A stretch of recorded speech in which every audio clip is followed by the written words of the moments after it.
Saudaraku Volley ada informasi terbaru yang ingin saya sharing ke teman-teman semuanya, masih seputar Liga Voli Korea, terutama tentang Megawati Hanyasri yang kembali berhasil membawa timnya Daejeon Juara Spark untuk naik kelas atau naik ke posisi dua besar klasmen sementara dan mengkudeta Hyundai Hellstate yang saat ini harus turun di posisi ketiga.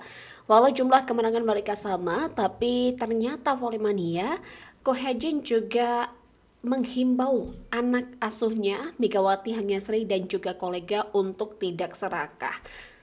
Tetapi Ko Hejin malah berpesan untuk fokus mengejar satu hal Volley. Nah, di mana pelatih Ko Hejin menghimbau Respak tetap fokus menjaga performa untuk menuju babak playoff Liga Voli Korea. Kemenangan Respak atas Hwasong IBK Altos pada putaran kelima yaitu pada Rabu 12 Februari 2025 lalu membawa banyak hal positif. Nah, selain keberlanjutan tren kemenangan mereka, Megawati Hanyasri dan juga kolega juga akhirnya beranjak naik ke peringkat 2 klasmen. Skuad berjuluk Red Force ini Volley mendapat poin penuh setelah mengalahkan IBK Altos dengan skor 3-0. Pundi-pundi poin Respak di klasmen kini menyentuh angka 53 untuk naik ke peringkat 2 di sisa 2 putaran pada musim reguler ini. Sang juara bertahan Hyundai Hellstate pun disalip Volley. Dengan poin yang sama, Respak berhak atas posisi lebih baik karena unggul dari jumlah kemenangan. Tim asuhan Ko Hejin mengantongi 19 kemenangan dari 27 laga. Nah, sementara Hyundai Hellstate juara musim reguler sekaligus fase kejuaraan musim lalu tersebut masih tertahan dengan 17 kemenangan, berjarak 2 kemenangan Volley. Nah, hal itulah yang membuat akhirnya Respak berhasil merebut tempat kedua.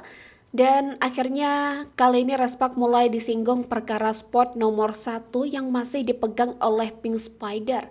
Nah, Pink Spider tak tergusur di puncak dengan 64 poin alias unggul 11 angka atas Respak. Nah, dengan sama-sama menyisakan 9 laga, rasa-rasanya agak mustahil ya bagi tim yang bermarkas di Chungmu Gymnasium ini untuk bisa melampaui posisi Kim Yokung dan juga kolega.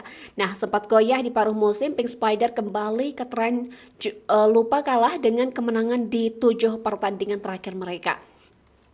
Nah, Ko Hejin pun sangat tahu akan hal ini, di mana pelatih berusia 44 tahun itu juga lantas menegaskan Volley untuk Respak sendiri agar tidak akan dibiarkan mati sendiri karena terlalu tamak.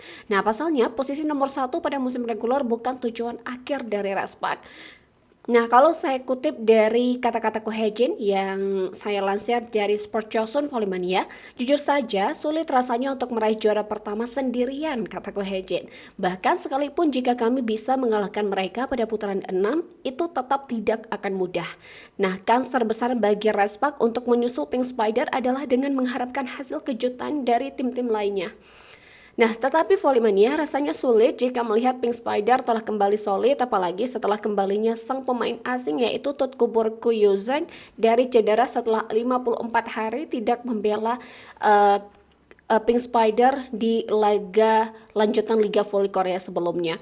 Nah, daripada mempersoalkan musim reguler, menurut Ko Hejin, beliau justru meminta anak-anak didiknya di Respak lebih konsentrasi menuju babak playoff yang menentukan hasil akhir nantinya. Kalau dikutip juga dari kata-kata Ko Hejin ya, Volley apabila kami terlalu fokus pada gelar posisi pertama musim reguler, pasti kami malah jadi sensitif, katanya. Jika kami bekerja keras pada apa yang kami lakukan, kemudian ada variabel tak terduga yang memunculkan peluang, barulah kami boleh serakah, kata Ko Hejin. Untuk saat ini, yang penting bagi kami adalah untuk mempersiapkan diri secara matang demi ke babak playoff. Nah, untuk itu kita akan melihat kembali Volley aksi dari Megawati Hanyasri dan juga timnya, Respak, di laga lanjutan putaran kelima tepatnya pada besok ya, Sabtu tanggal 16 Februari 2025, di mana Respak besok akan bertandang ke markas Expressway Haipas yang saat ini masih tertahan di peringkat ke-6 klasemen sementara Liga Voli Korea. Walaupun secara klasemen atau kedudukan di klasemen mereka cukup jauh, tetapi Raspak harus tetap waspada untuk menghadapi Haipas di laga besok. Jika Raspak ingin mengunci posisi mereka setidaknya ya di posisi kedua, mereka harus mengamankan kemenangan di laga besok ketika bersua dengan Haipas Volley-Mania. Demikian dulu untuk informasi terbaru, kita akan kembali lagi di informasi selanjutnya besok teman-teman. Terima kasih.